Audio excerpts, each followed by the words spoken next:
And it's really, this is for those who want to understand, the Torah. And I'm not saying don't convert to Judaism. There's no reason to do that. God didn't make a mistake.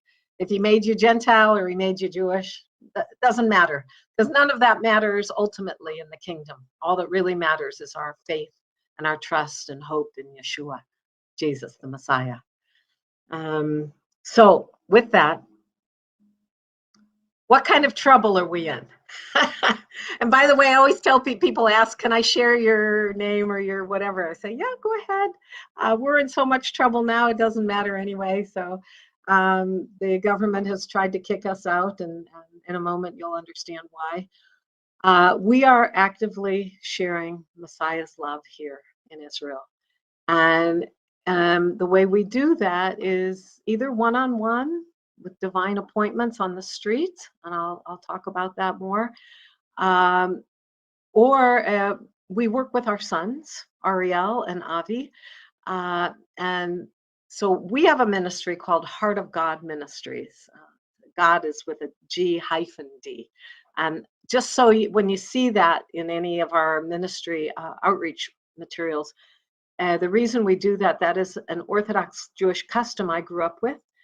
And it's only done out of love and reverence for the name of God. So that's the only reason to do that. But we work with our sons at Tree of Life Israel Ministries, and we have made videos. Now there's one video I've seen, and they didn't know who that was, because we don't plaster our names all over everything. It's called Isaiah 53, the Forbidden Chapter. And if you look at that on YouTube, what you'll see is a young man on the street with a microphone going up to Israelis and saying, would you like to read a chapter of the Bible that the rabbis don't want you to see?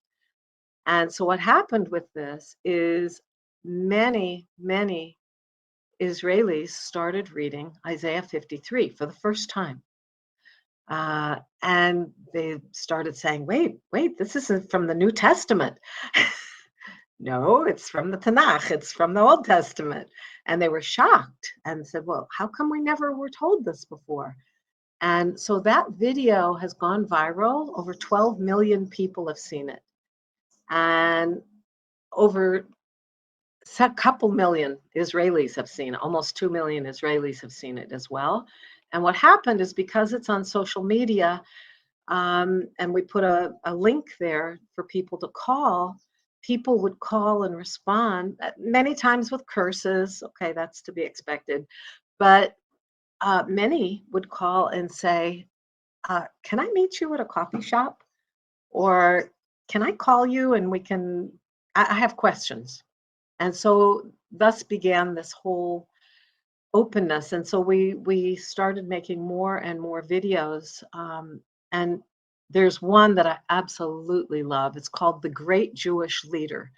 If you go to the Tree of Life website, I highly recommend that one, because that one is interviewing Israelis and asking them, telling them about a great Jewish leader who lived in Israel.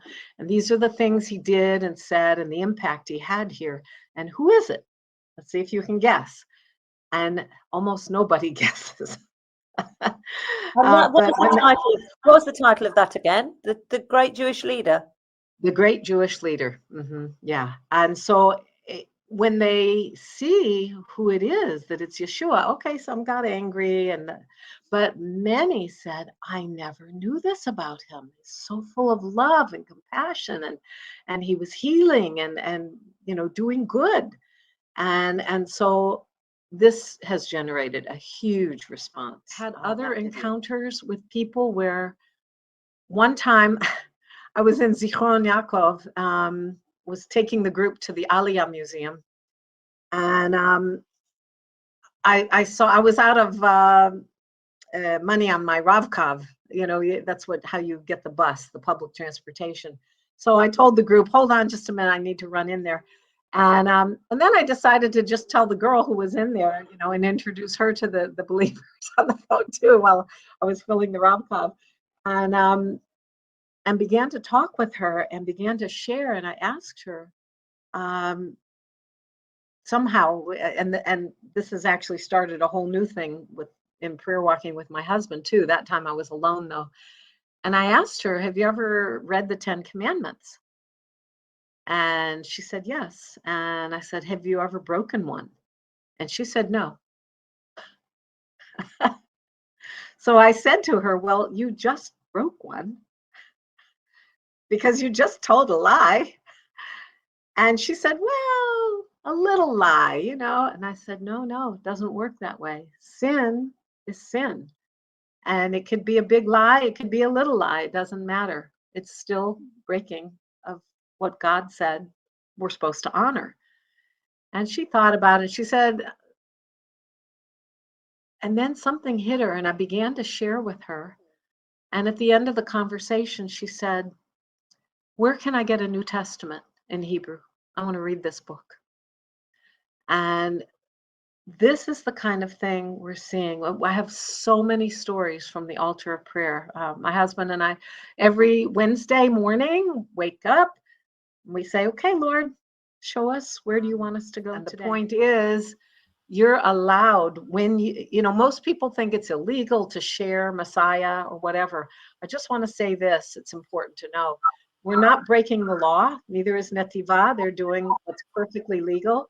There are only 2 laws on the books in Israel regarding evangelism. The first one is you're not allowed to share Messiah with anyone under 18, unless you're under 18. So we're training some of our grandchildren. And you can't give money and say, here, let me tell you about Yeshua, because that's like bribery.